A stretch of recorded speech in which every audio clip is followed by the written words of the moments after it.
Good morning, ladies and gentlemen. We have gathered today to commemorate 25 years of Bimstec with our partners, the Konrad Adenauer Stiftung and NITI Aayog. We are truly honored to have amongst us His Excellency Mr. Tenzin, Lekphell, Secretary General Bimstec, and Mr. Rudrendra Tandon, Additional Secretary Bimstec and SAARC. We also have with us Mr. Adrian Haack from CAS and Dr. Baji Narayan from NITI Aayog. I would now like to invite Dr. Deepak Mishra, Director and Chief Executive ICRIER, to give his welcome remarks. Over to you, Deepak. Thank you, Nisha, and a very good morning to everyone. It's my pleasure to welcome you all to the webinar on 25th years of Bimstec, opportunities and challenges in the post-COVID-19 era. As you are aware, Bimstec, set up in 1997, is a regional agreement among 7 countries situated in the Bay of Bengal region. The 7 member states include Bangladesh, Bhutan, India, Nepal, and Sri Lanka in South Asia, and Myanmar and Thailand from Southeast Asia. Bimstec is home to 22% of the global population and has a combined GDP of close to $3.5 trillion. It's also an important connector to multiple regional initiatives, particularly as a key platform for intra-regional cooperation between South and Southeast Asia. As Bimstec marks its 25th anniversary in 2022, we at ICRIER felt that this is an opportune time to assess its achievements, identify areas where improvements are needed, and consider the way forward. We deeply appreciate the collaboration with NITI Aayog and CAS India in launching this policy-oriented dialogue in the form of a webinar series. Thank you, Mr. Baji Narayan Gopalakrishnan. I think Badri has enjoyed, Badri is here. Good morning, Badri, representing NITI Aayog for partnering with us on this very important initiative. Also a very warm welcome to Mr. Adrian Haack, Director of CAS India office. We look forward to many other such joint endeavors with CAS and NITI. It's an absolute privilege for us to have the Bimstec Secretary General, His Excellency Tenzin Lekphell, is here with us today. I'm sure that all of you are eagerly waiting to hear his keynote address. Thank you very much, Mr. Lekphell, for taking time out of busy schedule to be with us. We're also grateful. We're also grateful that Mr. Rudrendra Tandon, Additional Secretary in charge of SAARC and Bimstec and Minister of External Affairs, Government of India, for joining this inaugural webinar. From an Indian perspective, Bimstec in recent years has emerged as an important platform to consolidate regional cooperation in the neighborhood, and we look forward to hearing from Mr. Tandon about this. The focus of this inaugural webinar is on trade and investment, and regrettably, even after 25 years, intra-Bimstec trade and investment flows constitute only 6% of the total global trade of its member countries, compared to 23% for ASEAN. So we certainly have a huge potential to grow and do much better. To deliberate on what have been the impediments, what needs to be done to harness the potential, and would be the proposed Bimstec FTA be a game changer, we have a very distinguished panel of experts from across the region. It's in fact, for the Bimstec cooperative spirit to gain traction, such track 1.5 and track 2 dialogues have a pivotal role to play, and I'm grateful to all of you, Dr. Pandey, Dr. Khatun, Dr. Sri Sangnam, Dr. Ratna, and Dr. Vaijasinha for joining this webinar. So without much ado, let me invite Adrian, Director of India CAS Office, to make his opening remarks. Over to you, Adrian. But before Dr. Haack, you give your remarks, may I introduce you to our audience. Dr. Adrian Haack is Director of the Konrad Adenauer Foundation in New Delhi. He represents the foundation in India. CAS is closely associated with the Christian Democratic Union, one of the largest parties in Europe. CAS India is committed to a close dialogue between politicians of both countries. And since 2015, Dr. Haack has worked for the parliamentary group in the field of free trade and security policy. And most recently, he headed the CDU General Secretary's Bundestag staff for 3 years. Over to you, Dr. Haack, and a very warm welcome to you. Thank you very much for the warm welcome. Let me add one thing about Konrad Adenauer Foundation. We are also the foundation of market economy and free trade. This is one of our main values. So I'm very happy to participate in this meeting, therefore. Your Excellencies, dear friends, ladies and gentlemen, it gives me a great pleasure to kick off a new exciting webinar series with our esteemed partner ICRIER on Bimstec. Since our last webinar, the WTO has unfortunately not been saved. But I remain optimistic that some of the contributions of our esteemed panelists will be heard. Likewise, I'm sure that the excellent proposal that will emerge here will be for the betterment of Bimstec. For me, the spirit and aim of Bimstec was illustrated through the words of its first General Secretary, General Sumit Nakadal, who stated that we do not have to reinvent the wheel, but only rediscover the common heritage around the Bay of Bengal. Bimstec should therefore be understood as an organic construction. Bimstec members represent a GDP of over $3 million and a home of 22% of world's population. That's really a lot. They have great potential to nurturing ideas of peace, stability, prosperity, and social justice in the region of Southeast Asia. The realization of such ideas was unfortunately heralded by the devil of geopolitics. And the devil of geopolitics is, from my point of view, the preference of individual conflicts over joint economic cooperations. And ladies and gentlemen, however, Bimstec intra-regional trade today stands for 7%, making it one of the least connected regions in the world. You see that the inter-regional trade of neighboring regions, such as East Asia, has almost crossed the 50% mark. Comparing it with European Union, it's also even another standard among that.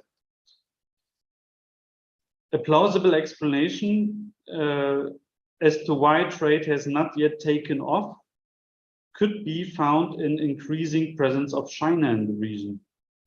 The role of Chinese investment for other governments has grown rapidly, often with terrible consequences. An example we see right now is Sri Lanka. Additionally, China's aggressive behavior in the South Chinese Sea contravenes the whole of international recognition principles. This may tell us what could happen in the Bay of Bengal if China's influence continues to grow. However, it is a very recognition of these threats combined with the pandemic, which has exposed the fragility of supply chains. This has drawn attention for working towards a China +1 strategy.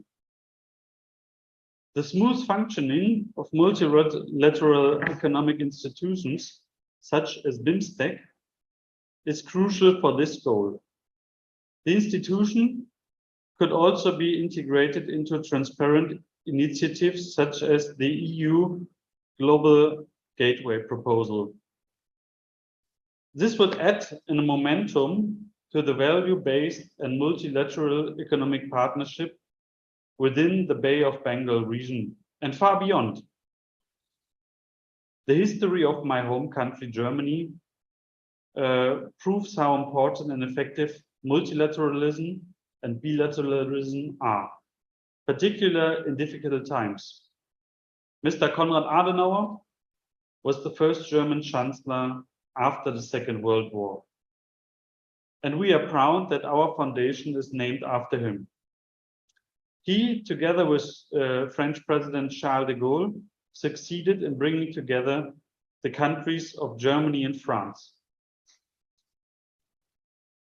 To borrow a metaphor, as a rose grower, Adenauer knew what he was talking about.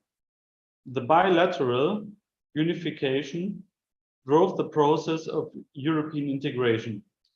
Today, the populations of the two countries, Germany and France, work together in deep friendship and trust. Ladies and gentlemen, multilateral institutions like Bimstec can lead to such successful stories in the region as well.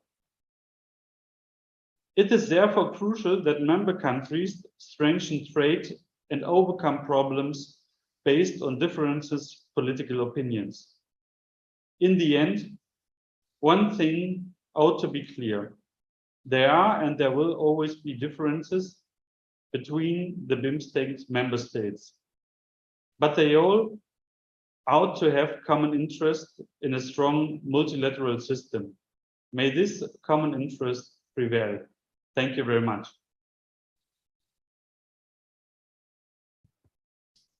Thank you so much, Dr. Haack, for your remarks. May I now request Dr. Baji Narayan to give his remarks. Dr. Baji Narayan is currently the lead advisor at NITI Aayog, and he heads the vertical on trade and commerce. Before joining the government, he has been a senior economist and affiliate professor at the University of Washington. He has also been a senior fellow with the European Center for International Political Economy in Brussels, and he has also been with the CSEP and NCAER in Delhi. In his earlier years, he was also at ICRIER. He has also been engaged with the startup community of the world, where he has served as an advisor, and he is also the founder of a consulting firm named Infinite Sum Modeling. Over to you, Dr. Baji Narayan. Thank you very much, Dr. Nisha. And I'm grateful to ICRIER and the Foundation KF for organizing this along with us. It's a pleasure to conduct this webinar series. And I also thank Your Excellency, Mr. Tandon, and the panelists who will be talking later. So this is a very important topic. Bimstec is absolutely important for not only for India and each of the member countries, but for the region as a whole. And in this, within the set of the pointers or the different sections that we have in Bimstec in terms of collaboration, trade and investment is a very important aspect. And it has been identified as the even in the beginning, it was identified as one of the initial 6 sectors of Bimstec cooperation as early as in 1998. And Bangladesh is a lead country for this sector. And there has been a lot of discussions and things like discussion about free trade agreement and so on.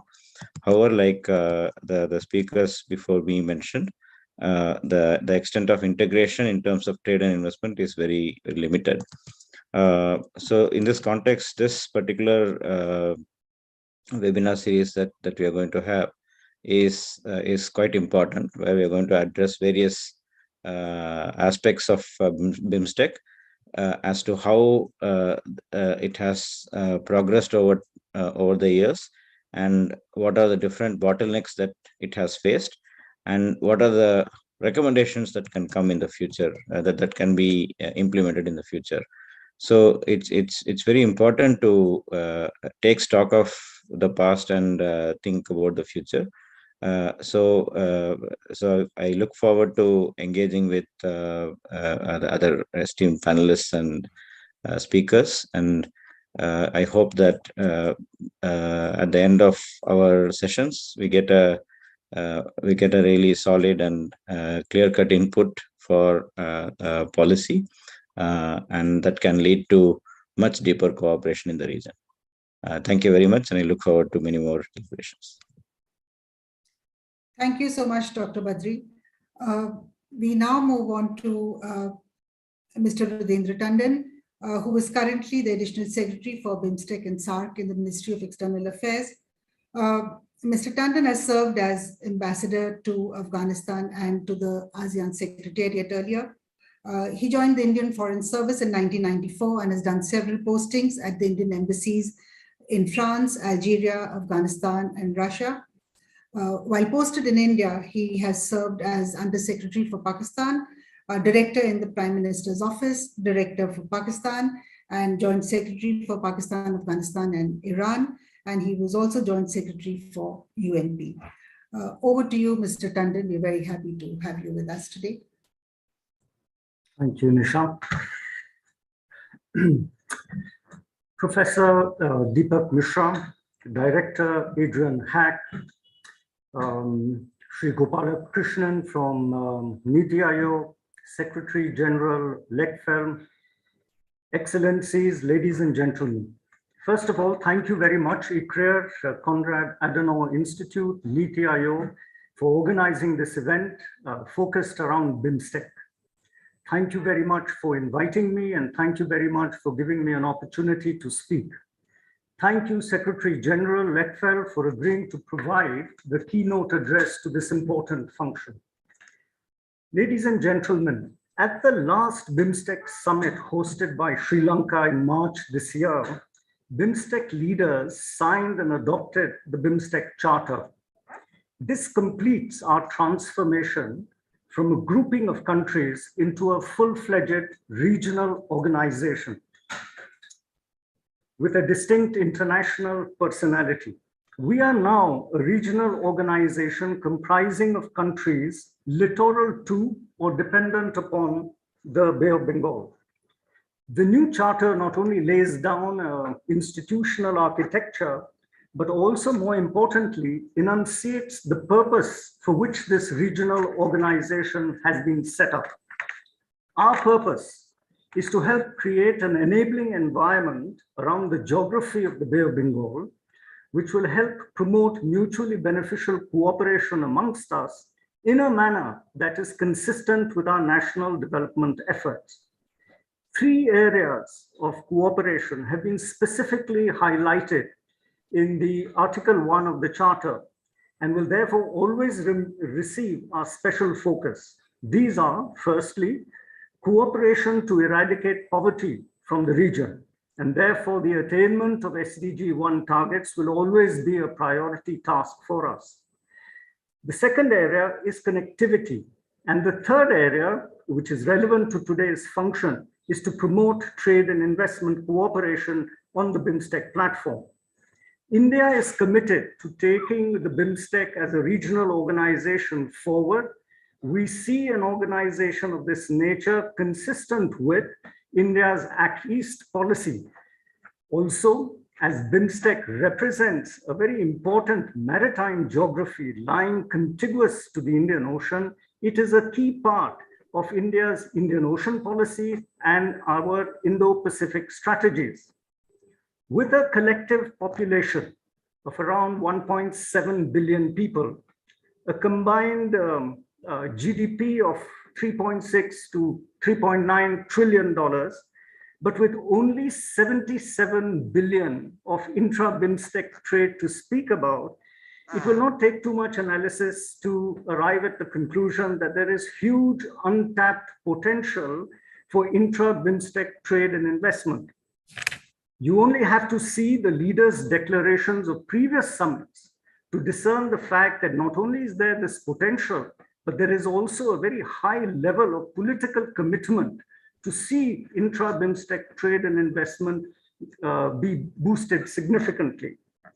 The challenge for us officials has always been to translate this potential and this vision of our leaders into concrete outcomes on the ground.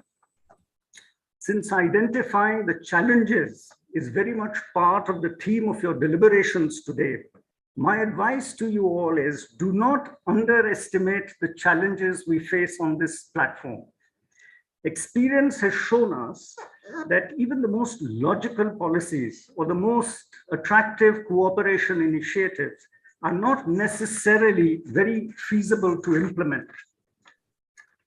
In other words, while contemplating activities of cooperation, Bimstek cooperation, one needs to cut one's coat according to one's cloth.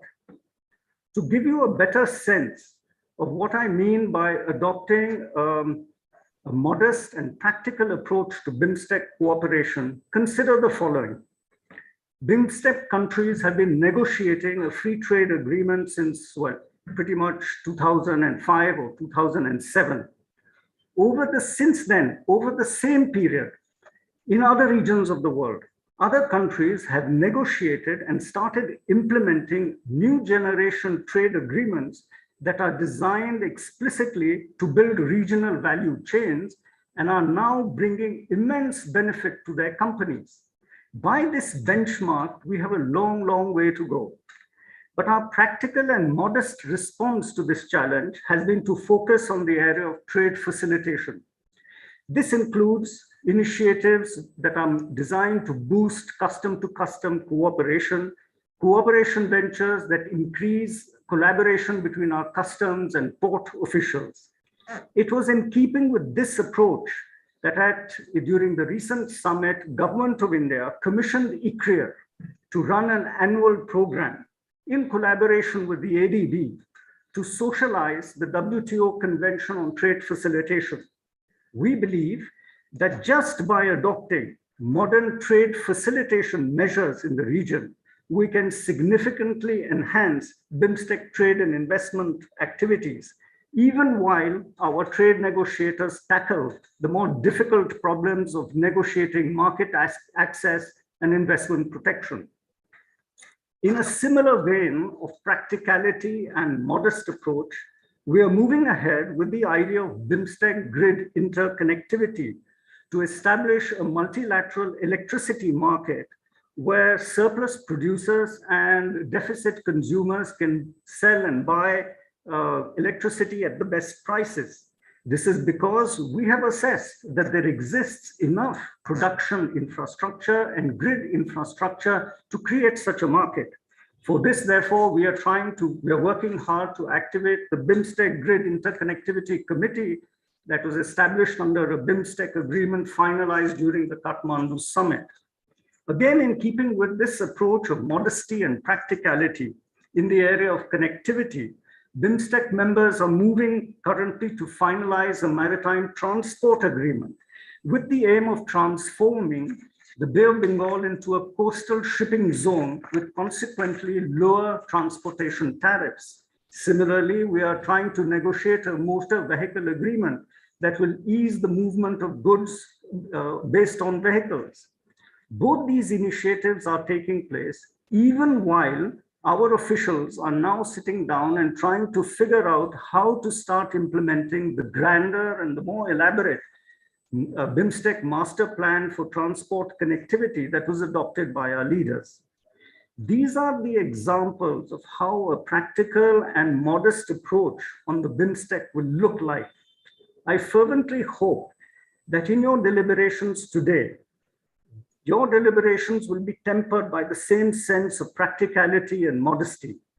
One of the dangers of discussions of this nature is that they do not take into account the practical challenges that we officials face while implementing cooperation activities on a platform of this nature.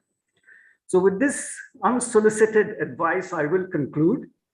All that is left for me to do is to thank ICRIER, CAS, NITI Aayog once again for organizing this function and giving me an opportunity to speak. Thank you once again for the invitation. Thank you all for your attention and patience. Thank you very much. Thank you so much, Mr. Tandon, and a special thank you for your message, because we will certainly keep that in mind while we're doing our research and while we're doing the remaining of our seminars and webinars on Bimstek.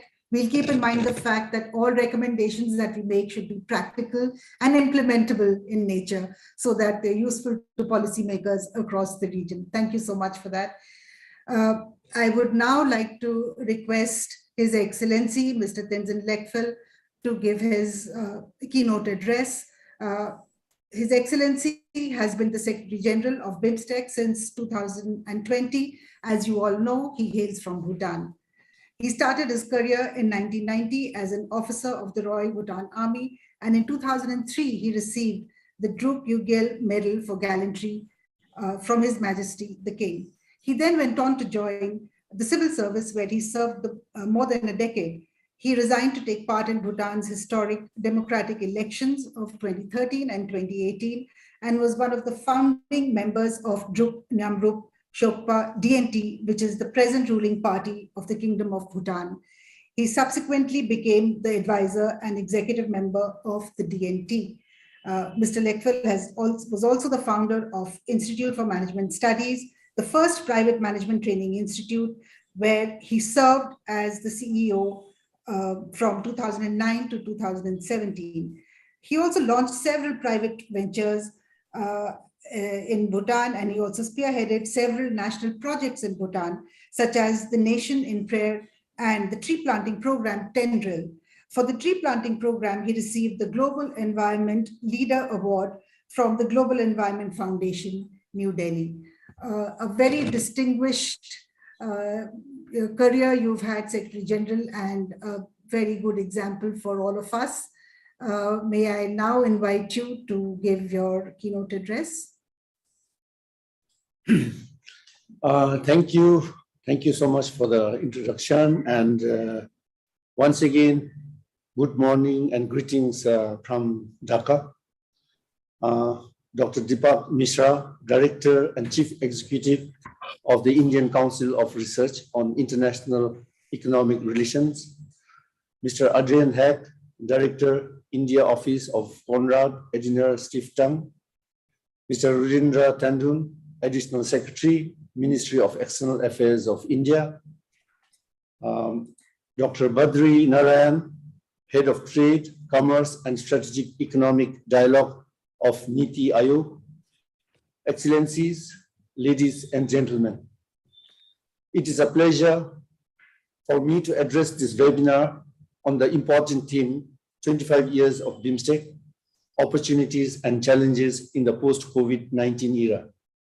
I would like to thank all the organizers for giving me this opportunity. This year, Bimstec marks 25 years since its inception from the signing of Bangkok Declaration on the 6th of June, 1997. And as you are all aware, at the time of its inception, Bimstec was a grouping of 4 member states, Bangladesh, India, Sri Lanka, and Thailand. Then with Myanmar joining later in 1997 and Nepal and Bhutan joining in 2004, membership in the grouping that bridges South and Southeast Asia expanded to 7, 5 from South Asia and 2 from Southeast Asia. Although the pace of cooperation over the last 25 years has been progressive, the pace of movement has been somewhat uneven across the 2 decades. The careful crafting of institution building, especially following the establishment of the Secretariat in Dhaka in 2014, the Bimstec leaders' retreat in Goa in 2016, and the Kathmandu and Colombo summit in 2018 and 22 inspired confidence that Bimstec is moving at the right direction, even if the pace of progress may be somewhat measured. During the recent 5th summit held this year on 30th March, the leaders adopted and signed the Bimstek Charter, securing its legal identity. The summit also saw the rationalization of the sectors and subsectors of cooperation, the adoption of Bimstec Master Plan for transport connectivity, and the approval of the basic architectural framework in the shape of expert groups and joint working groups that will form the vehicles for facilitating cooperation in the sectors, in different sectors. Additionally, Bimstec has, to its credit, a series of agreements and MOUs that the member states have entered into in numerous fields, the most recent being the 3 legal instruments during the 5th summit in Colombo: the Bimstec Convention on Mutual Legal Assistance in Criminal Matters, the MOU on Mutual Cooperation between Diplomatic Academies, the MOU on establishment of Bimstec Technology Transfer Facility in Colombo. The focus of this webinar is opportunities and challenges in the post-COVID-19 era. From my perspective, every challenge provides an opportunity. The fact that Bimstec is still at an early stage in charting its way forward in terms of regional cooperation provides an opportunity to look for ways to create the mechanisms needed to respond and progress collectively for the betterment of the people of our region. The Bimstec region accounts for 22% of the world's population and 4% of the world's GDP, which indicates that the Bimstec platform is one that has considerable potential. Ladies and gentlemen, the worst of the COVID-19 pandemic in terms of health crisis seems to have now passed for all Bimstec countries. Each of our countries responded to the pandemic largely on our own with the help of individual countries, both within and outside the region, and with the help of international organizations. There was no unified response to the pandemic because Bimstec does not as yet have a mechanism to trigger such response. The pandemic, therefore, to my mind, showed us that there is an opportunity for the Bimstec member countries to establish mechanisms and processes to take collective action for pandemic preparedness and responses in the future. There are many lessons that could be drawn from the manner in which our countries took action during the COVID-19 pandemic. Learning from each other's experiences, the possibility of setting up protocols and mechanisms required to respond better in the future is an opportunity that is worth seizing. The fact that Bimstec has a new subsector devoted to public health is an enabler in this regard. On the heels of the pandemic came the developments related to Ukraine, which aggravated the economic problems that countries in our region are already grappling with, resulting in slower growth, limited market opportunities, rising inflation, and increased poverty. I would like to share some thoughts on how Bimstec could progress forward with the challenges that the region is faced with. As I mentioned earlier, a while back, the area of public health is definitely one that provides opportunities for greater collaboration and collective action. This includes exploring possibilities for a unified response in situations of future pandemics, including better vaccine manufacture and distribution preparedness, public health management, research and training, and maybe even setting up a regional fund for health-related activities. The Bimstec Free Trade Area has been under negotiation for 18 years since 2004. At a time when the region is faced with food security and supply chain issues, picking up this unfinished agenda item to prioritize concluding a Bimstec Free Trade Area can help reduce barriers to trade and investment and assist businesses in the region to join the global supply chains. This would certainly benefit the people in the Bimstec countries. The 5th summit adopted the Bimstec Master Plan for Transport Connectivity. The master plan is a 10-year strategy for enhancing transport and trade linkage through the development of physical infrastructure, including roads, railways, ports, inland waterways, and airports with soft components such as capacity building, access agreements, and harmonizations of rules, regulations, policies, and measures related to transport between and among Bimstec countries.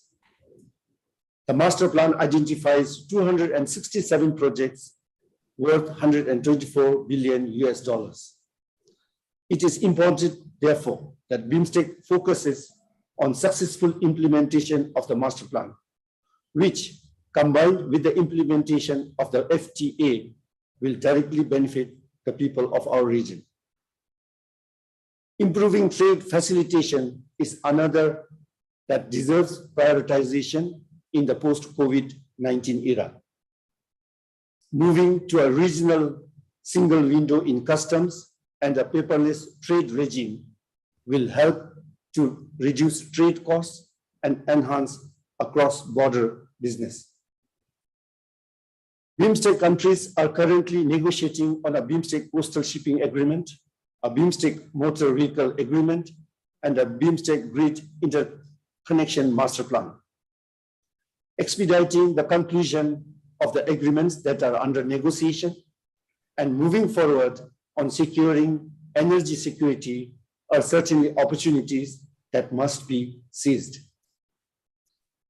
Experts have pointed out the need for Bimstec member states to prepare to embrace the potential of fast-moving digital economy. This requires investment in digital technologies and related infrastructure, a business-friendly regulatory approach to e-commerce, and investing in digital skills. Resource constraints for region-wide and cross-regional projects are a challenge. Fast-tracking the setting up of Bimstec Development Fund, coupled with sound partnership building for this purpose with partner nations and international organizations, may prove to be a useful area to explore in moving forward. Distinguished delegates, this year is a landmark in the history of Bimstec. Not only is it celebrating 25 years since the signing of Bangkok Declaration and the founding of the organization, but it is also the year of the adoption of the Bimstek Charter.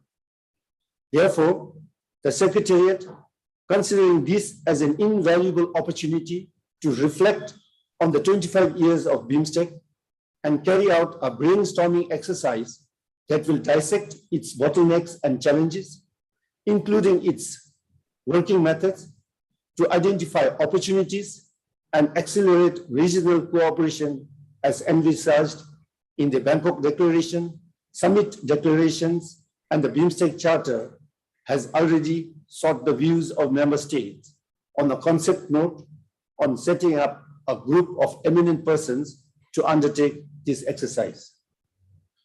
We hope this would be a constructive and meaningful exercise for Bimstec in moving forward efficiently and effectively to reap the possible benefits of regional cooperation and integration for the peoples of our region. I thank you all once again for providing me this opportunity to share some of my thoughts. Thank you. Thank you so much, Secretary General, for your very insightful remarks. You reflected on the past very candidly, on the challenges that we have, and at the same time, you highlighted what milestones we have achieved, especially in the last 2-3 years, and also spelling out the way forward. And also in your remarks, you have pointed out a good path for the think tanks to follow, where we could actually pick up different themes to work on. You'll be glad to know that our next 2 webinars are on connectivity and energy trade and cooperation. So the 3 themes that have been mentioned by you are something that we will be covering in our next 2 webinars as well. And your remarks are going to be extremely useful for us in our future work. Thank you so much, Secretary General, for being with us. We now move on to our panel discussion. Dr. Baji Narayan will be moderating the session. I would request, I don't see Dr. Pandey. May I request Dr. Fahmida Khatun, Executive Director, Center for Policy Dialogue, to begin her remarks.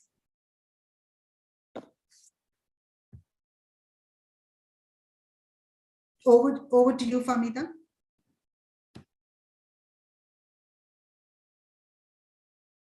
Okay. Thank you very much. I'm really honored and privileged to be a panelist in this very important discussion on just a moment. May I interrupt you for a minute? I think Badri will be moderating this session. So my apologies. Badri, could you please moderate the session? Yeah, sure. Thank you, Nisha. So I'm delighted to start this panel discussion, and we had a great inaugural session. Thank you very much, Secretary General and other esteemed speakers for the remarks, and we can take these forward in all the different webinars that we are doing. So in this particular, the first panel, we have great esteemed colleagues from different countries and some of the member countries of Bimstec, and I'll come to each of the speakers here. I'll begin with you, Dr. Fahmida Khatun. I would like to, before coming to the details, I would like to seek your broad view on the reasons due to which the trade is relatively low intra-Bimstec, and particularly given the graduation out of LDC status in 2026 for Bangladesh. What does it mean for Bangladesh, and what does it mean for Bimstec? And in the context of the trade between Bangladesh and other member countries of Bimstec, and also what should the other countries in the region do to expand their engagement? So if you could enlighten us on these aspects broadly. You can take 6 to 7 minutes here, and then we'll ask this kind of broad questions to each of the panelists first, and give them 6 to 7 minutes, and then we'll have another round of discussions where they can add further remarks. So over to you, Dr. Khatun. Please go ahead. Thank you. Thank you very much, Dr. Badri. And I would also like to thank Dr. Nisha Taneja for organizing this meeting, this discussion, and also thank the other speakers, previous speakers who have spoken. In fact, they have laid out the landscape of the issues which are relevant for the Bimstec at this point in time in the context of trade and investment. So we have seen that very nicely. The previous speakers have diagnosed the problem and also come up with a number of recommendations. Now, the two issues you have pointed out is also very important for not only for Bangladesh, but also the other regions which are graduating from the least developed country category. So, as has been mentioned, that there are a lot of opportunities within the Bimstec regions, and the trade, particularly the trade potentials, are still untapped, and there are a lot of opportunities for exports and imports within the region. And we see that compared to other other regional agreements, other regional blocs like ASEAN or European Union, the trade potentials are very low, or the actual trade which are being happening within the region is very low. But we see, just very briefly, I would just mention a few general predicaments or the bottlenecks which are taking us, away from the potentials, from reaping the potentials. One is, of course, when you talk about the trade issues that, countries within the region has made a lot of progress. Of course, India, Bangladesh, Thailand, and other countries are also coming forward. Of course, there are some challenges in the region in the recent period we are seeing. But in general, the region, since it consists of 22% of the total global population. So that has a lot of potential. But we have seen then that the trade transaction cost is a major barrier for trade, and that prohibits an effective trade within the Bimstec countries. The second issue, I'll mention 7 or 8 issues very quickly, then I will focus on the other issues you have pointed in the beginning. The other issue is that inadequate infrastructure, particularly in the absence of infrastructure like power and energy and telecommunications connectivity. These are real bottlenecks within the region. Then the other issue is, of course, the connectivity. Though there are separate sessions on connectivity, but this is also relevant for trade and investment. When you talk about that, we can't really avoid connectivity. The issue of tariffs and also non-tariff barriers that are still creating some bottlenecks. Of course, the other issue is the purchasing power of these or the people within the region. Even despite progress, despite increase in per capita income, the purchasing power is still low among the broader people, broader section of the people. The other issues are in the context of trade barriers is that the absence of the strong regional value chain. Apart from India, Bangladesh, Thailand, other member countries are not really very much connected to the global value chain. So that is another missed opportunity, I think. And then, of course, the supply side constraints, which have been mentioned earlier by earlier speaker, that's another issue. In the context of LDC, least developed country graduation, that, as you know, that within the Bimstec, actually Bangladesh and Nepal are going to graduate by 2026 from the least developed country category to developing country category. So this is very important in the sense that after the graduation, many benefits and many flexibilities which are in place are going to go away. For example, the most important one, that the duty-free, quota-free market access, which are provided to the least developed countries, will not be there anymore. So as a result, the trade income will face a shock unless we prepare, these graduating countries prepare themselves. One of the important areas for preparation is that, of course, that the expansion of the market, diversification of markets, that not only a few countries, but also looking for new markets. This is one. And also not only depending on one product. In case of Bangladesh, as you know, that the Bangladeshi export basket is very narrow. It is concentrated on only one major product, that is ready-made garments and textile. So, of course, there is this global demand, and Bangladesh is in the second position, of course, with a large gap after China.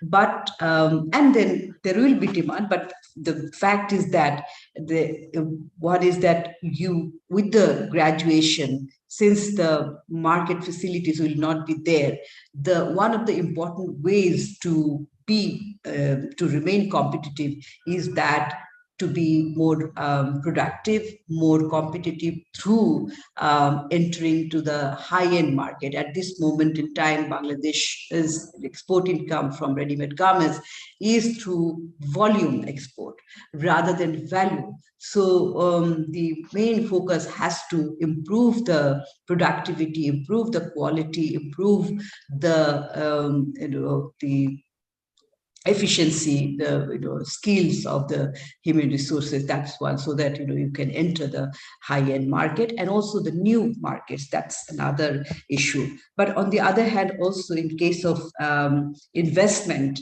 there are a lot of opportunities in the case of investment, because when you talk about trade and investment, also investment will go to countries where there are enabling environment in the case of policies, and enabling environment in case of also skilled human resources. So investment goes where there are government policies, there are good infrastructure facilities, and also human resources. That is true for all other countries as well.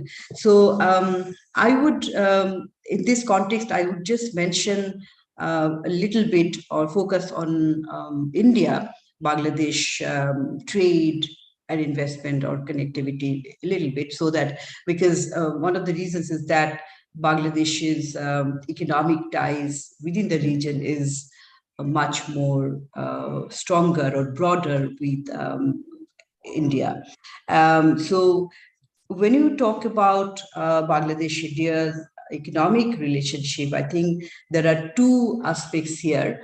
One is to harness Bangladesh can take advantage, or both countries can take advantage of the relationship by harnessing closer bilateral collaboration, one, and secondly is the leveraging this to ensure strength in regional and also global integration. In doing so, I think a number of areas where Bangladesh can benefit from stronger ties with India and also other Bimstek countries. Thailand is there, a larger economy also. And if you look at the data also, that of course in economic trade relationship with India is the highest, but also it is followed by Thailand. In case of Bangladesh's linkages or bilateral collaboration with India, there are a number of areas when you talk about trade, it is not only trade in goods, but also in services, trade in services, trade in energy. And the other area is multimodal transport connectivity, cross-border investment, capacity development, and also, connectivity, not only the physical connectivity, but people-to-people connectivity, and also other issues also come, but those are not relevant maybe for this discussion. So as I've mentioned, that it is the bilateral collaboration with also not only in trade and services and energy, but also in case of education, digital and information technology, and all these areas. I would like to mention here that some of the recent initiatives have also facilitated this trade and investment. For example, in the area of transport connectivity, a number of new agreements have been signed that include road, rail, and also coastal shipping links, which have opened up opportunities for seamless multimodal connectivity between the two countries. And as you know, that the BBI and motor vehicle agreement and India's transit agreements with Nepal and Bhutan and Bangladesh's transit agreement with India have also created the prospect for seamless connectivity within the BBI and sub-region. So then the other area is that Bangladesh has recently indicated its willingness to join the trilateral highway project, which where India is a key partner. And it is important to note that this will create opportunity to connect South Asia with East Asia and help Bangladesh to realize the potentials of Bimstec FTA. And in case of investment, there are supports. We know that there are 3 lines of credit which have been provided by India. That has been helping Bangladesh to implement projects in economic, social, and human capacity. That's important. And then in case of physical connectivity also, these physical connectivities will need to be translated into actually business ventures and to development tools. So we have seen that there has been other support since Bangladesh is an LDC, so India has provided duty-free market access also. So for Bangladesh, the key challenge is to be able to have greater market access by using this facility of duty-free, quota-free market access, which has allowed Bangladesh to, export to India, which has crossed $1 billion. As of 2021, it is about $1.3 billion. But on the other hand, if you look also that import is much, much higher. So there is a trade gap. So one has to also be mindful of that. Particularly Bangladesh will have to work towards reducing the trade gap. So I would now focus on a few challenges, because these challenges will be even more prominent once Bangladesh graduates. And I'm referring to in the context of India, but these are also very relevant for other countries within the region. So I'll finish in 1 or 2 minutes. I'll mention a few challenges. There's a number of challenges to be part of Bimstec, or to have a smooth trade and investment operations within the Bimstec, and in particular with India. First one is that the cost of trading, that's very, very high, because due to the lack of appropriate trade facilitation and logistical shortcomings, lead time of trade is very high, and this has been discouraging the traders. And we know that studies have shown that for some products, trade costs for Bangladesh are higher than those which are associated with trading with Europe and North America, in fact.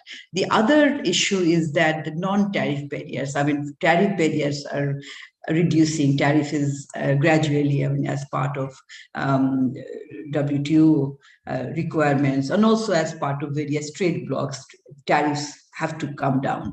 But the problem is with the non-tariff barriers, which are imposed by countries when you get into trade. So that how to get over that and how to remove the non-tariff NTBs, that has to be worked out on both sides. For trade facilitation, it is very, very important. So that's another area.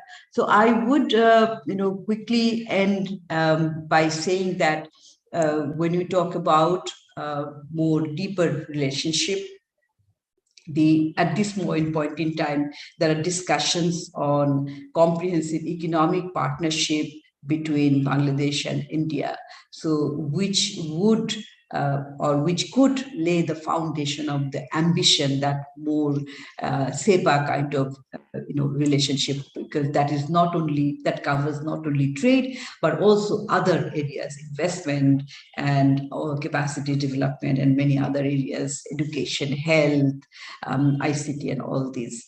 Then finance would be very important, another area, because when we talk about LDC graduation, we focus mostly on market access for products, exports, but also the access to finance would be very, very challenging, in the sense that as an LDC, the country gets grants or finance at a flexible rate, lower interest rate, longer repayment period, but that facility will not be there.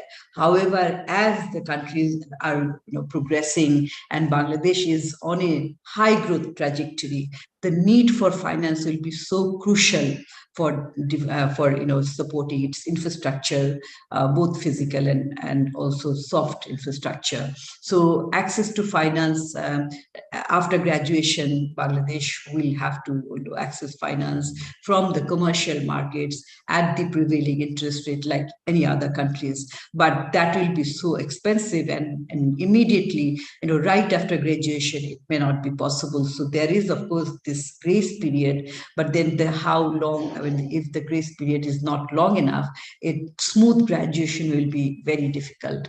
So from that point of view, finance will be important. So India has invited Bangladesh to be a member of the New Development Bank, which was earlier the BRICS Bank, along with its membership with the Asia Infrastructure Bank, Infrastructure Investment Bank, AIIB, so which will provide Bangladesh greater access to financial resources. But then apart from that, also other types of financial, support. Nowadays we talk or we want to rely more on South-South cooperation, and for that also finance will be a very important component for South-South cooperation. I think I would end here because I have crossed my time. Probably we can discuss more during the question and answer session. Thank you very much. Thank you. Yeah, thank you, Dr. Khatun. It was really insightful, and we will, like you said, we'll get back later again to you. Now I would like to ask Dr. Piti Sri Sangnam, Director of Academic Affairs, ASEAN Studies Center at Chulalongkorn University in Thailand.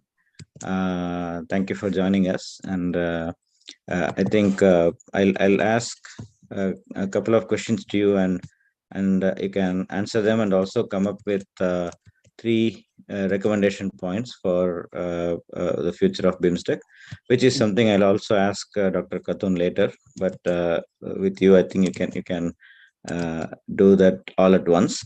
The first question is again, like I asked Dr. Khatun, what are your thoughts on intra-Bimstec trade, and what would be Thailand's perspective on it? And secondly, Thailand has a vantage point, having been a member of a much more successful trading bloc, ASEAN. What kind of lessons can we learn from ASEAN for Bimstec? So these 2 questions, if you can answer, and also if you can give your recommendations. I know you have to leave after some time, so maybe you can also give your 3 broad recommendations for the future of Bimstec. Thank you very much, Mr. Chair. Greeting from Thailand. Sawadee krap. Okay, I think I can answer all your 3 questions actually into only one word. We need to deepen our economic ties.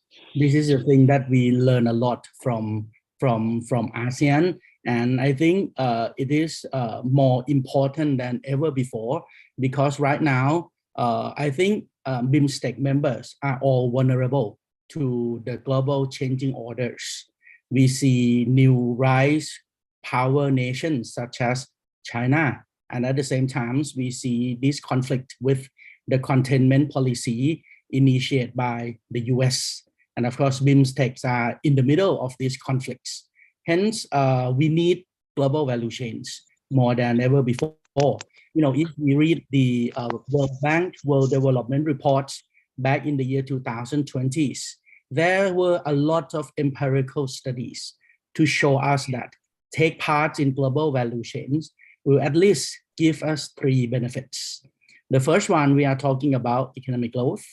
The second one, we're talking about better employment conditions. And the third one, we're talking about poverty reductions. And this is the 3 things that all Bimstec members need, especially during this time when we are amidst of global changing order, when we are amidst of inflations, amidst of trade war, boycotts, embargoes, technological wars. All kinds of non-tariff measures will hit us. So for my recommendations, I think this will separate into two parts in order to deeper our economic ties. First one, I think Bimstec free trade agreements, or the FTA, among us 7 countries is the first priorities amidst changing global economic order. Of course, we did talk, we did negotiate an FTA among us for more than 20 rounds already. So what we are going to do is right now, we must now think at 2 levels. We must think not only of our national interest, but posit them against sub-regional or our Bay of Bengal interest. That is a new way of thinking about our problems. And of course, there are 2 different things. And sometimes these 2 levels can sometimes conflict with each other. So we must also accept the fact that if we are really serious about this, we may have to sacrifice something. We may have to experience some kinds of painful adjustments. But of course, we do it for the greater goods. Hence, the sincerities and the political will of the members in negotiating and implementing the FTA are the utmost importance. I think right now we don't talk more about numbers. We don't think more about mainstream economic, but we may have to think about our securities, our resiliencies. Take part in this, at least regional value chain will benefit us. The second one, I think what happens in Sri Lanka is not, it's the thing that we have to focus on. And you know, if we learn from ASEAN, the thing that's happened in Sri Lanka right now, it's exactly the same thing that happens in Southeast Asia back in 1997. We experienced the worst ever Asian financial crisis. Most of the factors that create Asian financial crisis at that time are similar to what happened in Sri Lanka right now. But of course, in Southeast Asia, in ASEAN, which is one of the most advanced regional integrations so far, we turn that point into a new opportunities. We need a corporations to prevent a wrongful economic policy implementations. So this is my second recommendations. We need a macroeconomic surveillance and technical assistance to all Bimstec members. We need a multilateral currency swap arrangements. Of course, this can be learned from the experience of ASEAN when we established the so-called ASEAN +3. At that time, we enlarged our corporations, not focus only 10 ASEAN members in Southeast Asia, but we expanded to a bigger economy size, the main investor in our region, such as China, Japan, and Korea. And after that, we created the so-called AMRO, AMRO, the ASEAN +3 Macroeconomic Research Office.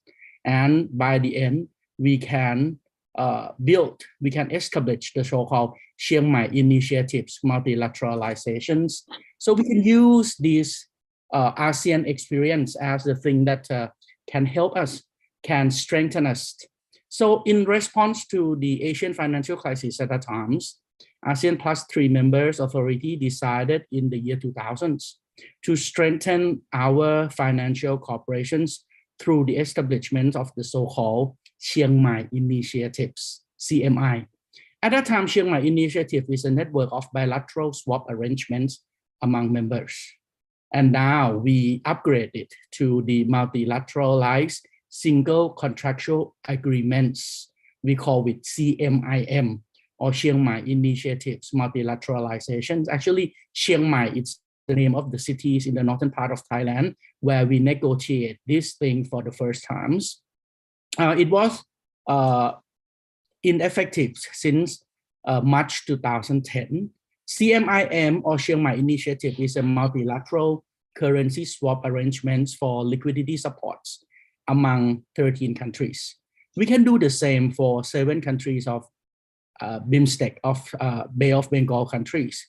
At the first place, the CMIM established at the $120 billion US.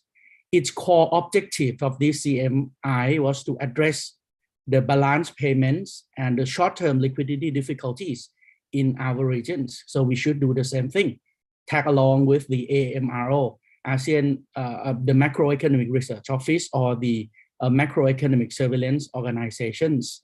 And we also prepare this CMI to use as the supplement existing international financial arrangements, because we know that a condition provided by IMF, International Monetary Fund, sometimes too difficult, too hard for us, least developed countries and developing countries to accept it.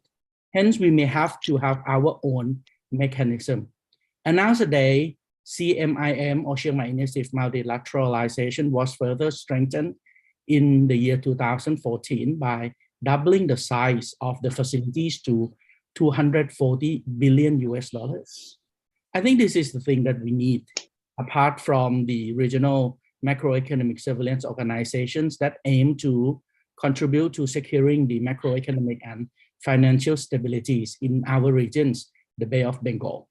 So with these two things, international trades and international finance, we will increase, of course, volume of trades, volume of international investment among us, because at least we have some FTA to utilize, to give a privilege to our traders, our investors. And at the same time, we have a mechanism in order to guarantee that the wrongful economic policy implementations will not happen again in our regions. But of course, once again, in order to initialize, in order to initiate this thing, we need sincerities and political will from all member states. Thank you very much. Thank you very much, Dr. Pandey, for the quick and also insightful, deep pointers. And you have covered all the questions and also the 3 recommendations. So I think for now, that is sufficient. And later on, if there are any questions, we can probably correspond with you by email or something, since you may have to leave.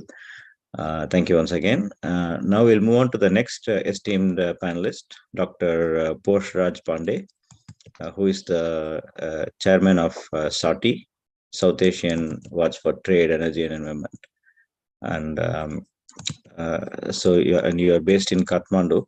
So I would like to hear your perspectives on Bimstec from Nepal, the angle of Nepal's policy and economy.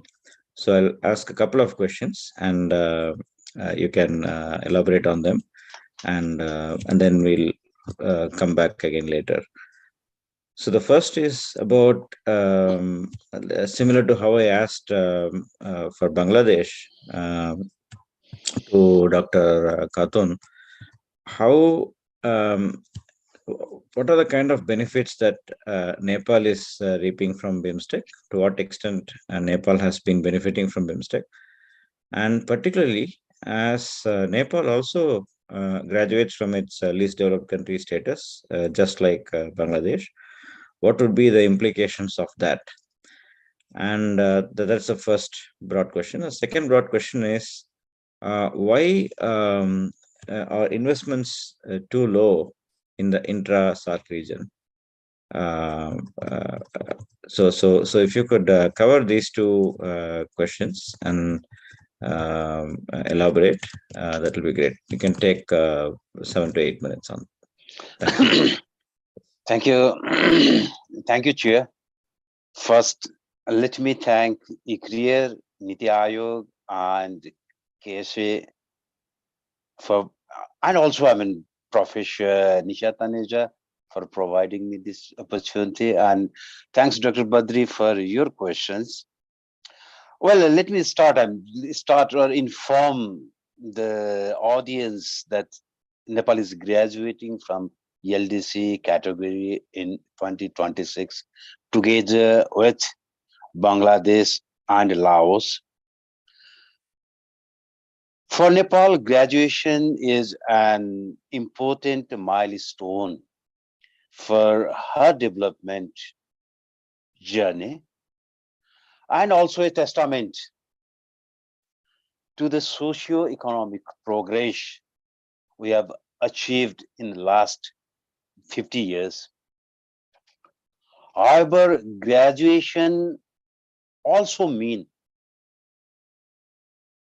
losing a host of international support measures offered by international community to aid Nepal's effort in the development process. And particularly, the impact would be in 3 areas. One would be the preferential market access. And the second would be on the flexibility on the implementation of WTO agreements. And third would be on the development cooperations. Well, with regard to trade, Nepal would be losing preferential market access available through Ldc specific schemes under GSP and other arrangements. But here, Nepal's trade with India is about 2/3 of Nepal's trade is with India. And preferential market access in India is built into bilateral trade agreement. And it is not contingent on or tied to Ldc status. So our 2/3 of our export is not going to be affected by graduation. However, Nepal's export will face higher tariff in other major destination market who offer Ldc specific preferences. And in addition to this market access and particularly tariff, and after graduations, Nepalese export may face stringent rules of origin. That is the impact. And if you look at the study made by various international organizations, as well like WTO and ITC, and also Nepalese institutions, National Planning Commission of Nepal, the loss of the export and the reduction in export after graduations, that could be, it's between 2 to 5% to 4% of exports,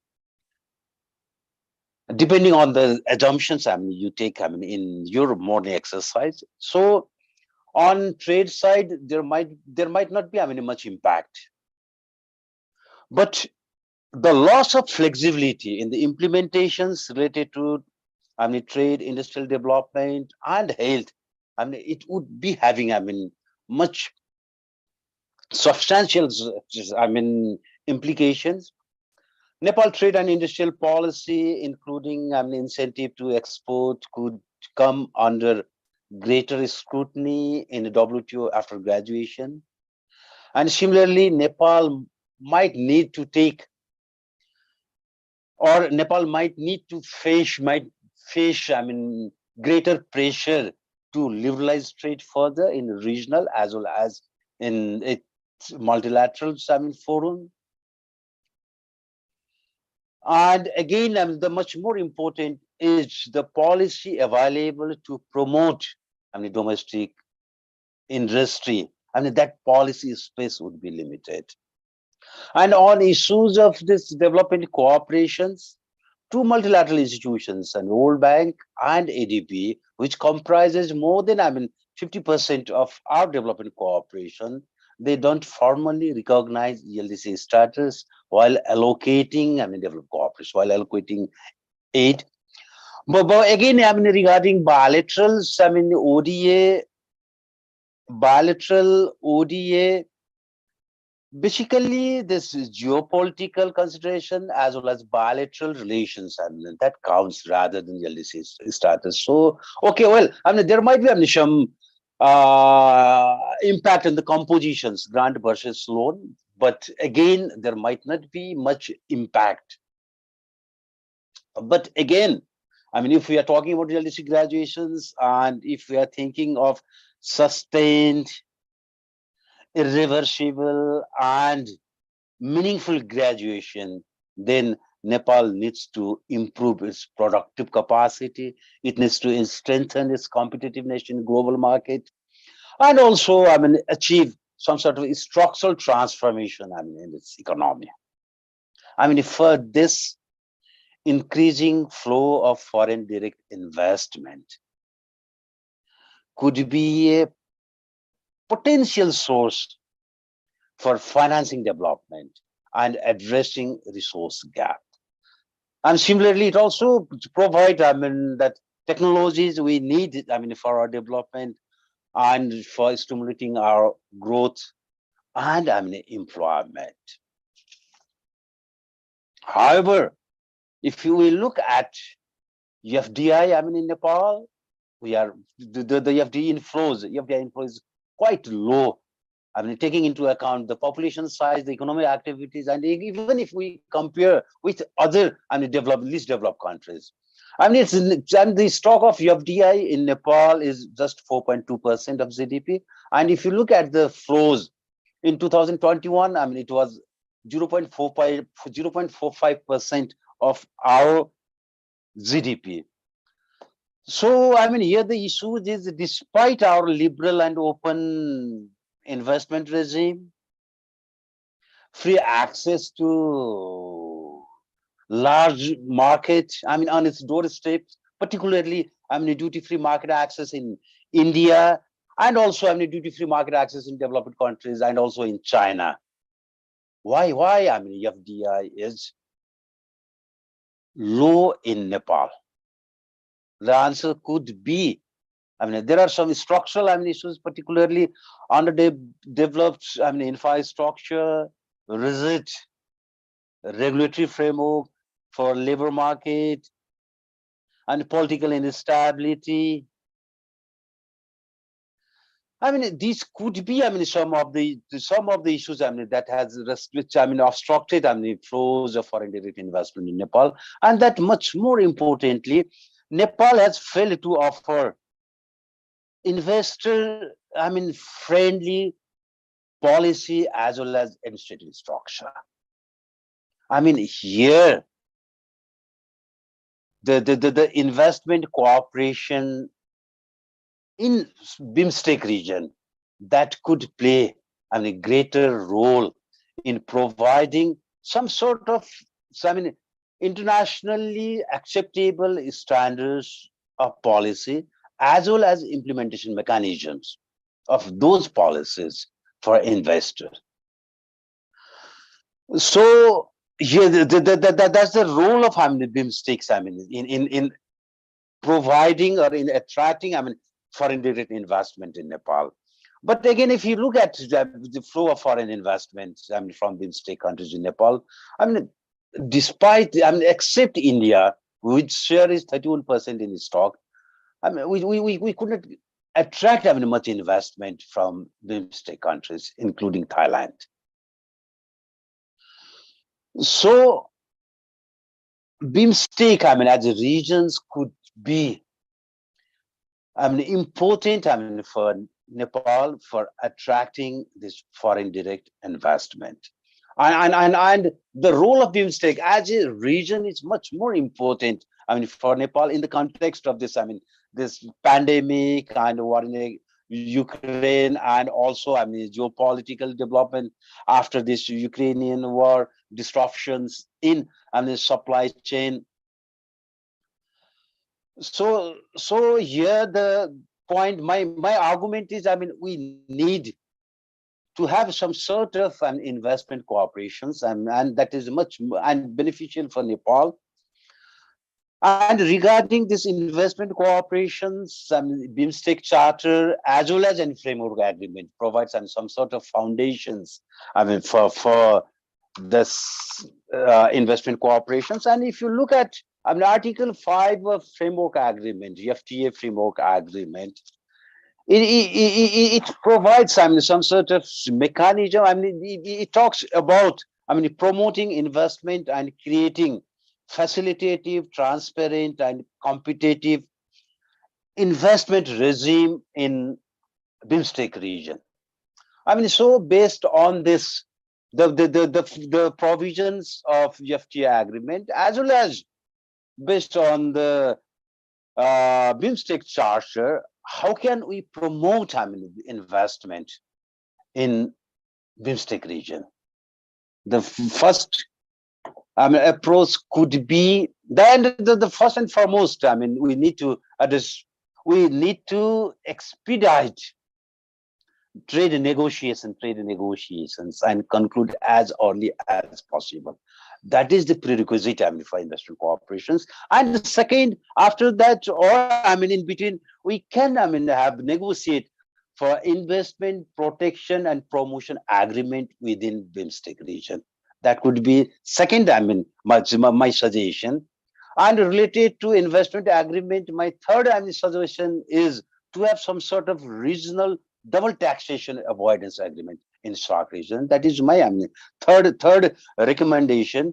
And my fourth recommendation is pending conclusion of this trade negotiations, we can have some sort of industrial cooperations framework. That provides duty-free access to product of regional joint venture. If there is any regional joint ventures, and if there is any product produced by those regional joint ventures, let us provide duty-free access so that we can also it also help us to develop some sort of regional value chain. And my fourth, particularly regarding this industrial, we can have some sort of positivist approach in liberalizing investment within Bimstek countries. And my fourth suggestions or recommendation is to strengthen banking and financial links, as suggested by Dr. Piti.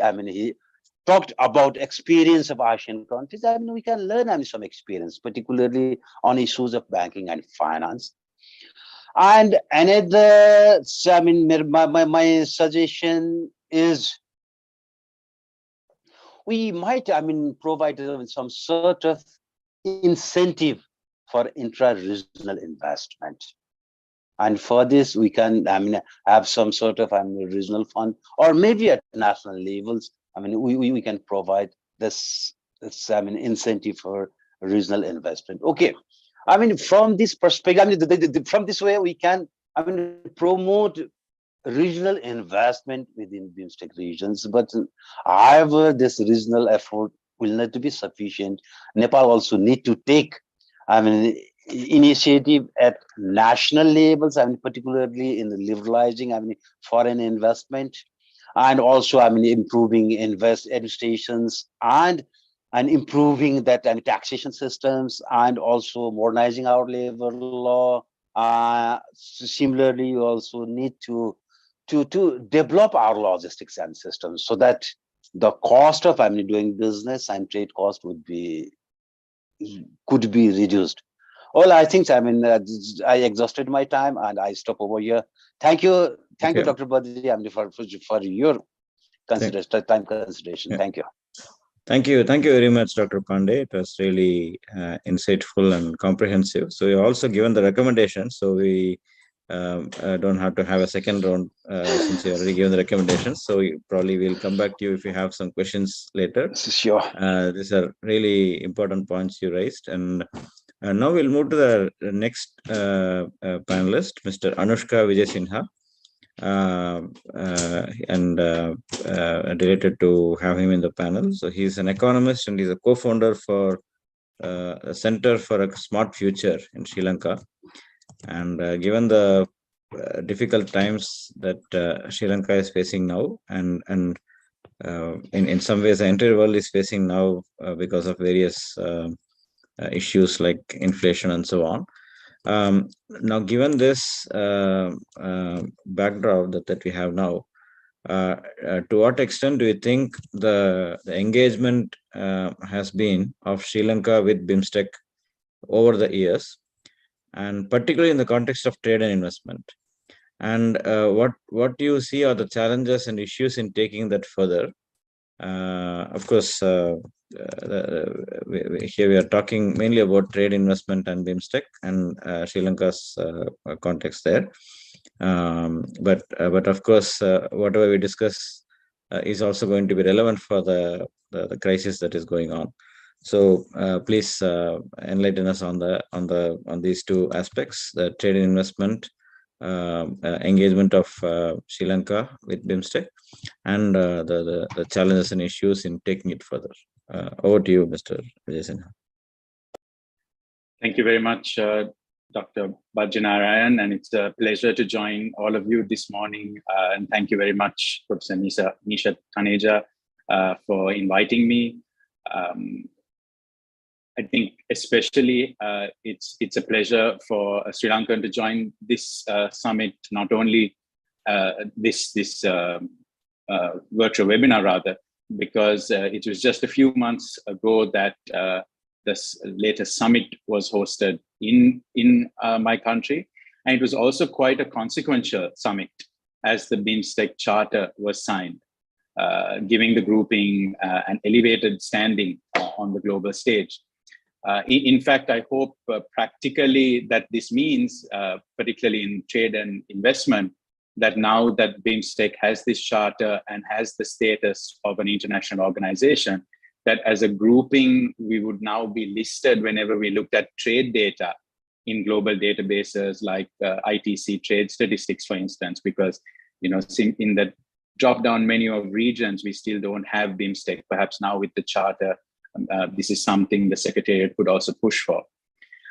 Before I start on the topic at hand, I just want to take a brief moment to pay tribute to all the Bimstek member countries who have supported Sri Lanka and its people so much during the current economic crisis, India and Bangladesh specifically, whether that be by way of credit lines or emergency swap lines or food assistance or medicines. I'm sharing this message not as an official, but as a citizen of Sri Lanka and a citizen of our region. Now, since both Dr. Pandey and Dr.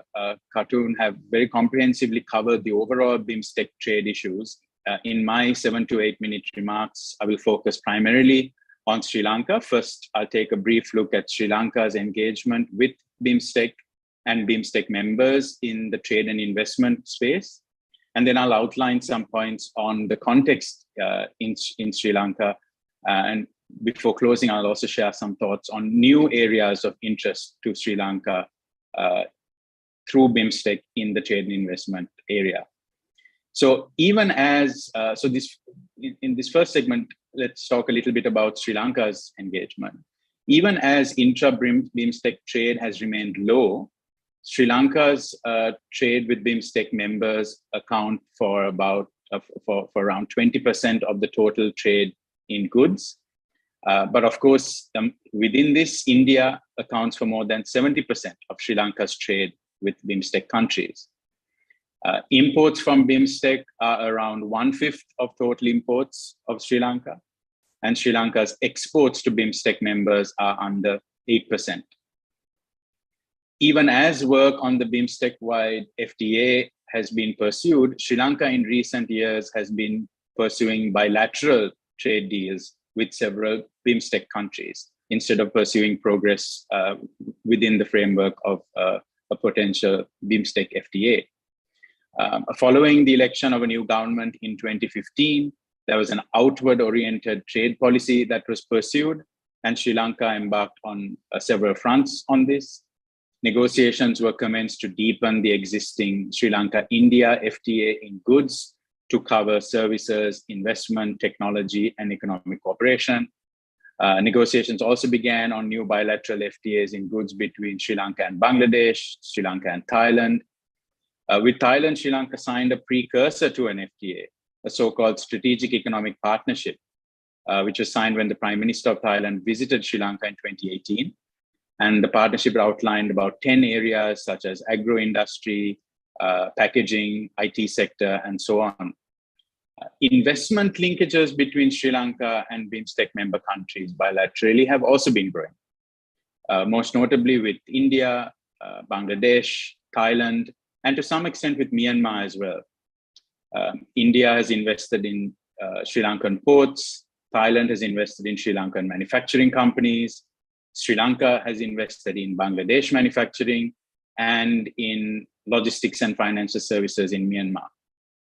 So my point is that even though engagement on trade and investment in a Bimstek framework had stalled, Sri Lanka's trade and investment engagement with Bimstek member countries has grown. And I think this is a good thing.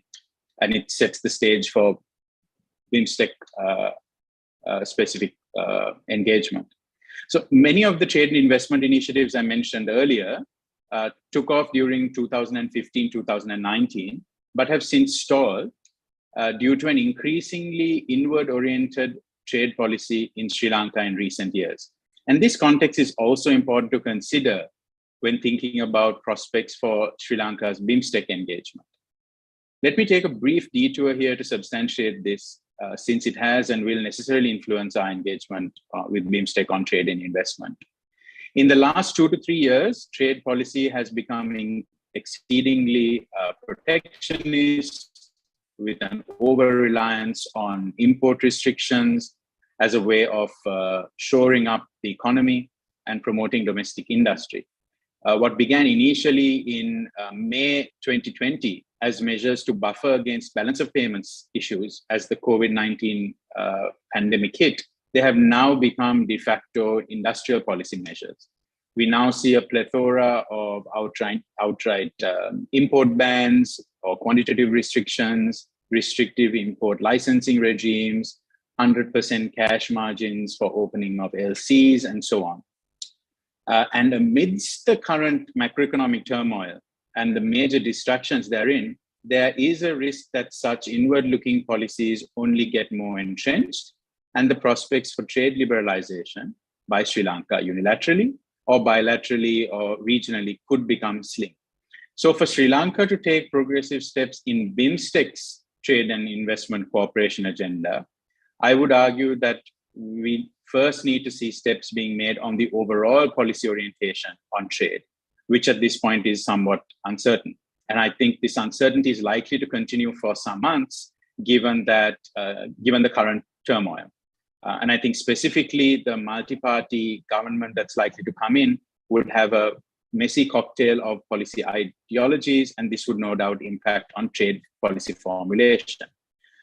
However, the good news is that on account of the current crisis, there is a gradual shift in attitudes, a greater recognition among citizens, the private sector, and public officials that part of the reason Sri Lanka got into this mess in the first place is because of excessive policy tinkering on so many fronts, one of which is trade.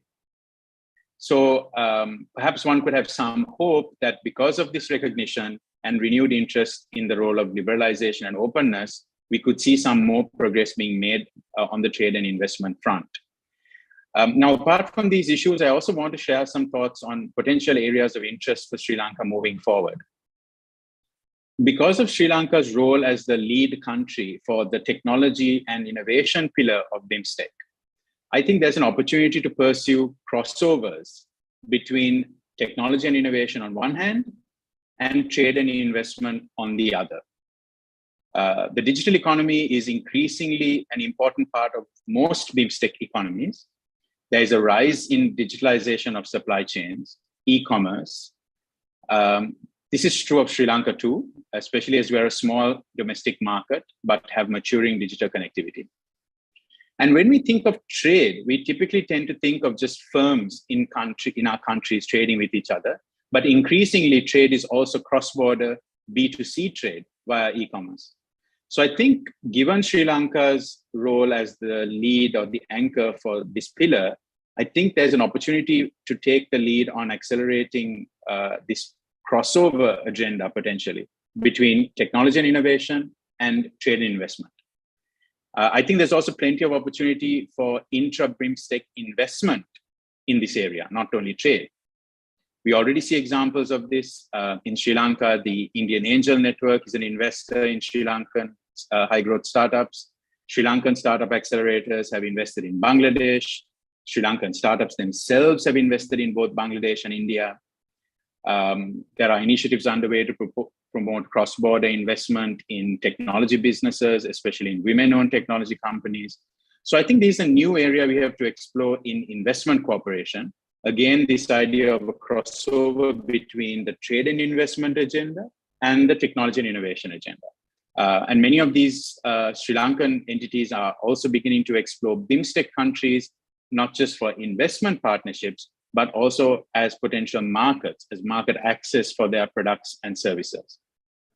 So I'll end my initial remarks there for now, and I will share some further thoughts in the next segment on recommendations. I have one specific recommendation. I'll save that for now in the interest of time.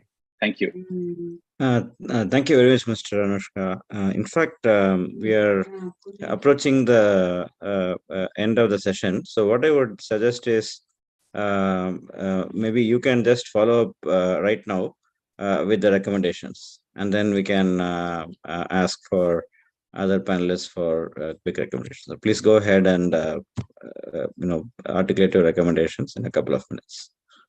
Sure, thank you. So quite briefly, I think given the reality of the slow progress on the Bimstek FTA made so far, and the reality that most of our countries are continuing to pursue bilateral agreements, I think while we keep our focus on the bigger prize, it will be important to pursue new areas of cooperation linked to trade and investment. And in the interest of, I think Ambassador Tandon also mentioned about practicality and feasibility. I think areas that could be potentially low-hanging fruits and areas that I would argue have contemporary relevance to our economies. So 2 recommendations, and I think the first I already shared, this crossover opportunity between technology and trade and investment. And just an additional note here, I think this would be really useful in getting young people in our Bimstek countries more excited about Bimstek, as they see more contemporary relevance for this organization. The second recommendation is, and it picks up from some of the other comments made by my fellow panelists, is promoting regional value chains in some identified priority sectors that matter for several Bimstek countries. For instance, agro-processing and processed food and beverages, especially since we have a regional leader in this space, Thailand, as a Bimstek member and Bimstek chair now. Other sectors could be automobile components and electronic components. Here too, we have India, particularly South India's auto cluster, and Thailand, and in fact, even Sri Lanka. So on Sri Lanka, you may be surprised to know that Sri Lankan manufacturers produce electronic components for automobiles, like impact sensors and wire harnesses that trigger the seatbelt locking and airbag systems for major car companies with a 1 part per million quality standard. So these are just some thoughts on intra-regional trade and investment in some identified priority sectors that matter for a majority of Bimstek countries could be pursued. And perhaps they will also then have spillover benefits to other areas of Bimstek cooperation, like people-to-people connectivity and knowledge connectivity. So that would be the recommendations. Thank you. Thank you very much, Mr. Anushka. I think this is very, you put it in a very concise and precise way quickly. So thank you. I think both Dr. Pandey and Dr. Pitti they've already shared their recommendations. And also Dr. Khatun, you also have in your discussion, you mentioned about the recommendations, but maybe you can just take a minute to Dr. Khatun to just summarize your specific recommendations in 1 or 2 minutes. Please go ahead. Thank you. Thank you very much. I'll be just very brief.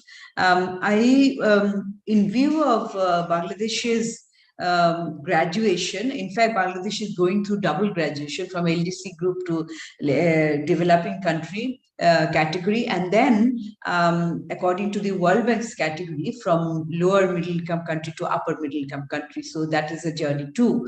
So during this journey, as I have mentioned, I'll highlight once again that Bangladesh's effort has to be on productivity enhancement through skills development and through higher investment, both in physical and human resources. So in doing so, Bangladesh will need to enhance its trade within Bimstek region, within South Asia, and also beyond.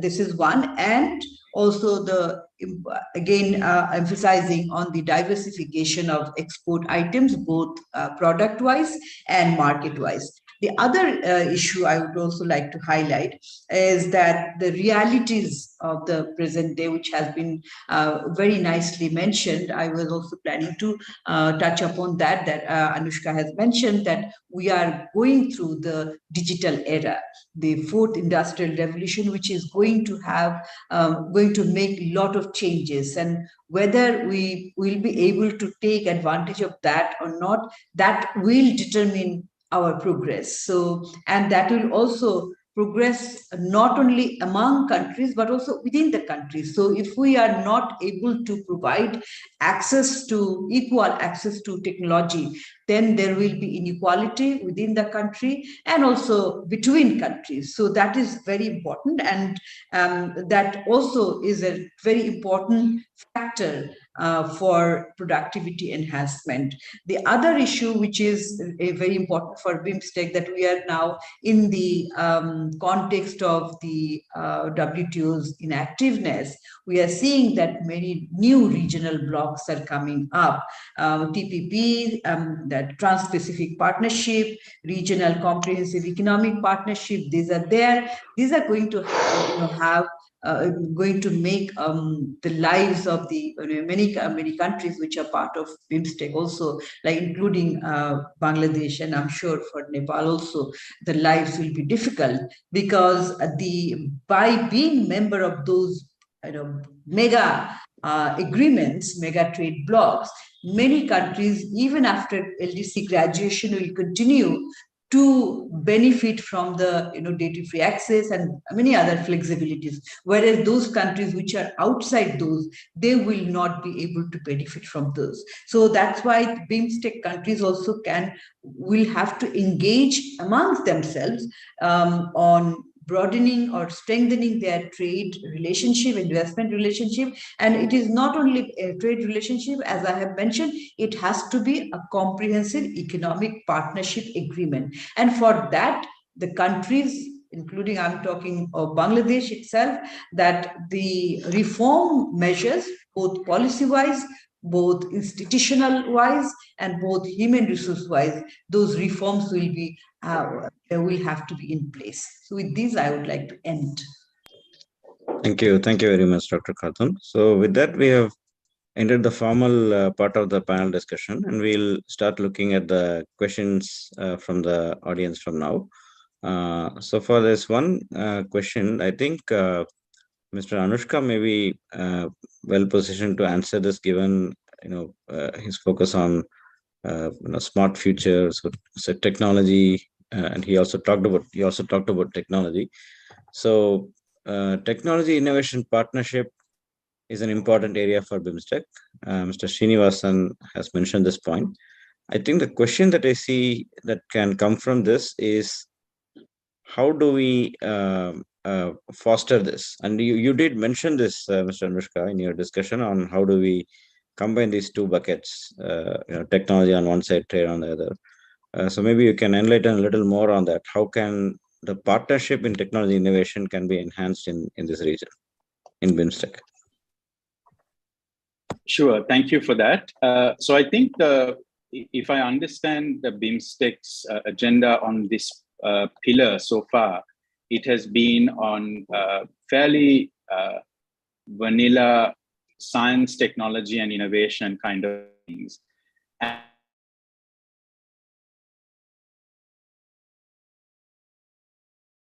We cannot hear you. Yes, and in our own countries, there is a low R&D spend and so on.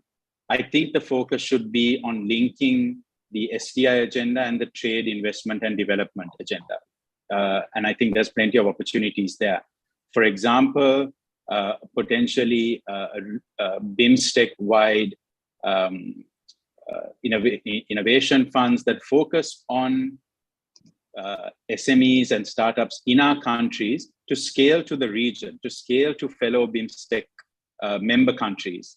I think we see a lot of businesses in our region doing this kind of business outside, extra-regionally, but there's so much opportunity within Bimstec to explore those partnerships on the technology and innovation side with a link to trade and investment.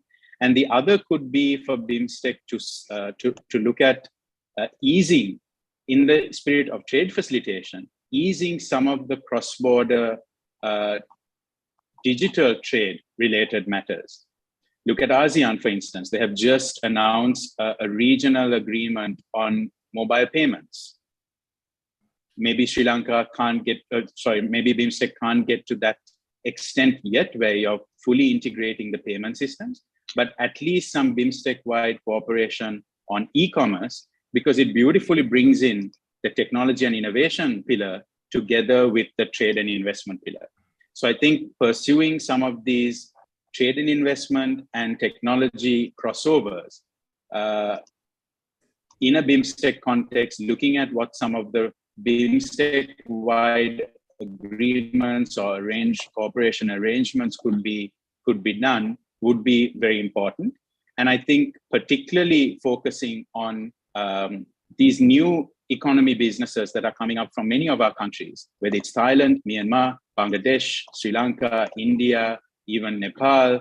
There are a lot of new entrepreneurs who are looking for that platform to engage. And perhaps it could give Bimstec's trade and investment agenda a new boost with this, even while the hard work on the FTA goes ahead, a new boost in this area that will get a new cohort of young people, new cohort of firms, newer firms excited about the prospect of taking part in Bimstec.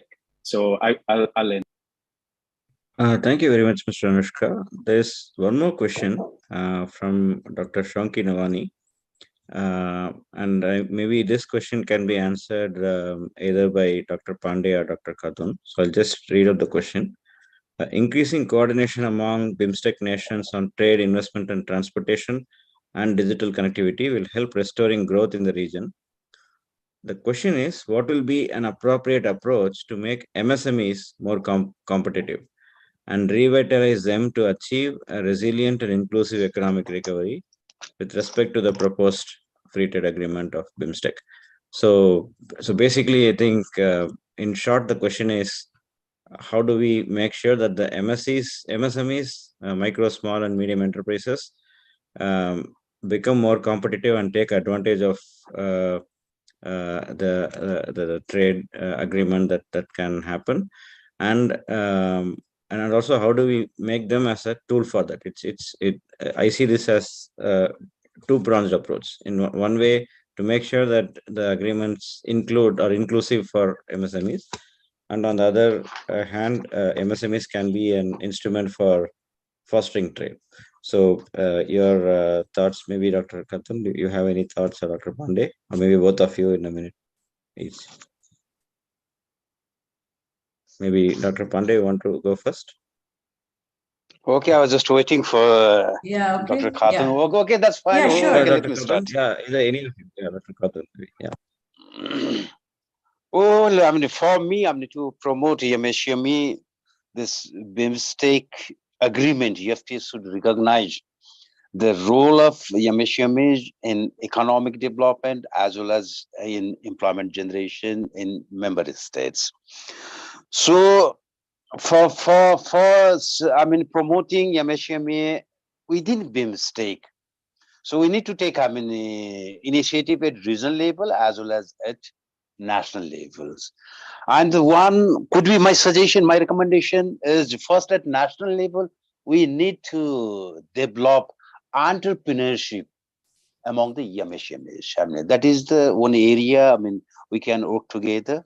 The second is, I mean, we have to provide access to finance, and particularly MSMEs. And here at regional level, so like, I mean, colleagues from Sri Lanka, I mean, mentions, okay, I mean, cross-border access, I mean, in finance.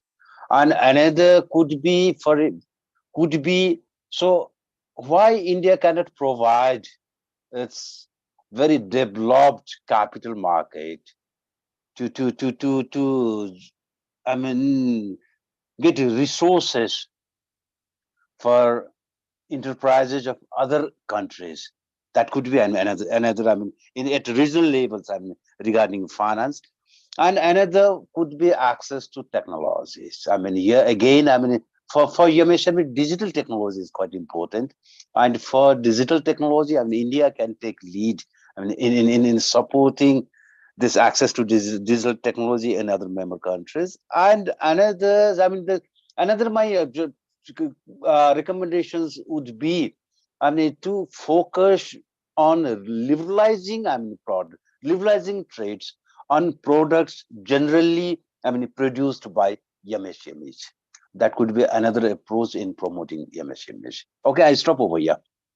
Over to you, Dr. Badri. Thank you. Thank you so much, Dr. Pandey. Dr. Khatun, your thoughts on this question? Thank you very much. What has been already mentioned by Dr. Pandey is, of course, the issue for MSMEs is the most important issue is access to finance. What we have seen that, you know, during COVID-19 also this feature has been revealed once again, because those are the businesses which have been affected most, and since they don't have any savings, the support which were provided in the form of liquidity support as part of the stimulus packages, those helped. But we have also seen, at least in the context of Bangladesh, that they have not been able to access that fund also. One of the reasons is that the nature of the business itself, there are a lot of informalities, the documentation requirement from the institutions like financial institutions, those are not readily available. And many also the micro enterprises particularly, many of them don't have trade licenses, they are not used to, they don't have a track record with the banks do not feel comfortable or confident to provide them support.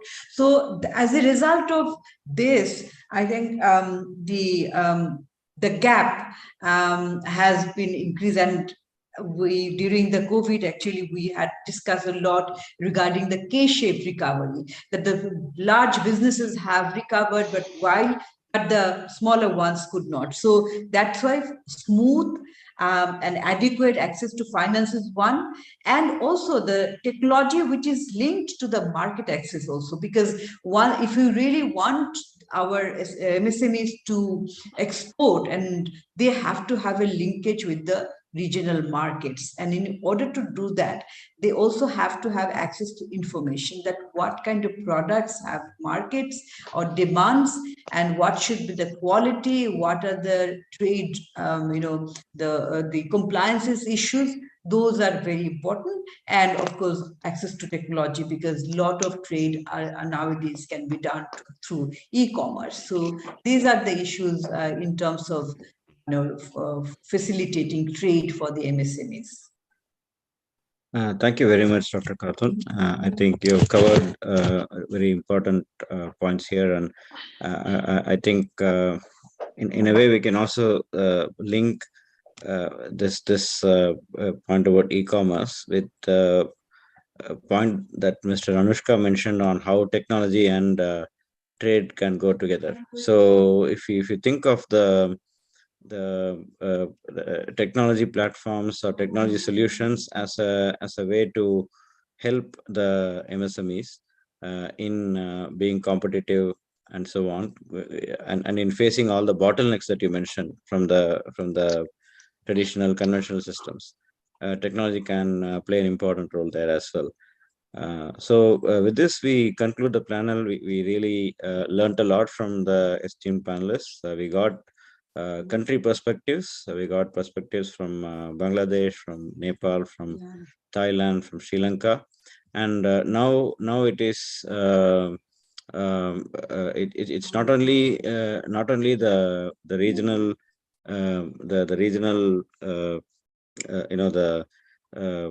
how each of these countries are placed within the whole Bimstec framework, but also how we can learn from each other, how there are some common points across the countries, and there are also specific challenges and solutions for each of them. So all of these have come out really well in this discussion. Now I would like, first of all, I would like to thank all the esteemed panelists here. Thank you so much for being part of this very enlightening discussion. Dr. Pandey, Dr. Khatun, Mr. Anushka, and also Dr. Piti. And I would also like to take this opportunity to express our gratitude to Dr. Rajan Ratna, who was supposed to be part of this panel, and we had some discussions with him. However, unfortunately, he could not join because of a family emergency. Our thoughts are with him for the situation to improve. And but we should still thank him because he was involved in the discussions. And one point that he had mentioned that I'd probably like to take this opportunity to mention was that he basically came up with two broad points that he might have discussed if he joined. One is about strengthening the institutional framework for cooperation on Bimstec in relation to trade and investment. So basically, his focus was on that aspect, strengthening the institutional framework. And secondly, fortunately, it was also covered a little bit by Mr. Anushka's discussion on how Bimstec should get out of merely FTAs, free trade agreements, but rather it should look beyond perhaps more meaningful, more futuristic and realistic way of cooperation. So that is something that I'm very happy that it has come out with other discussions here as well. But I still wanted to mention and also thank him for these discussions. So thanks to all of you, and again, and thanks ICRIER and KF for partnering with NITI Aayog to do this. And now over to Dr. Taneja for summing up the discussion. Thank you. Thank you, Badri. There was a lot that was discussed, and it's going to be difficult to summarize, but I just thought I'll summarize 4 key points. And if I miss out anything, it's not because the others were less relevant, but these were my key takeaways. The first thing that came across was that the FTAs are a must, and that negotiations must be at a much faster pace to achieve this. And for it to be effective, especially for the LDCs that are graduating, transaction costs would have to come down and non-tariff barriers would have to reduce. What we also need is a framework, an institutional framework for investment, which would actually enhance intra-regional investments. The other point that came across was that we need a macroeconomic surveillance system for the Bimstec countries. I thought that was a very interesting point, because there is a lot to learn from ASEAN, especially in terms of the Chiang Mai initiative that the ASEAN countries took. And for us, for the region to face any kind of crisis, I think we do need a macroeconomic surveillance in place. And the fourth takeaway was on the importance of technology and innovation and its importance in mainstreaming it in the Bimstec agenda for trade and investment. I think that was a very interesting point as well. So thank you, panelists, for an extremely useful discussion and very, very pointed recommendations. I'm sure these would be very useful. We would summarize them and circulate it to the Secretariat. And also, I would like to thank our partners, NITI Aayog and CAS, our long-standing partners in our webinar series. We will have 2 more webinars, and these are 2 which were highlighted right in the beginning. Right from the beginning, one is on energy, trade and cooperation, and the other on connectivity. And we hope to come back with you with a panel discussion very soon on these 2 key important issues. Thank you all of you once again. Thank you participants for making this discussion a very lively one and for tuning in for the webinar. Thank you so much. Thank you. Thank you very much. Thank you. Thank you. Thank you, everyone. Thank you very much. Thank you.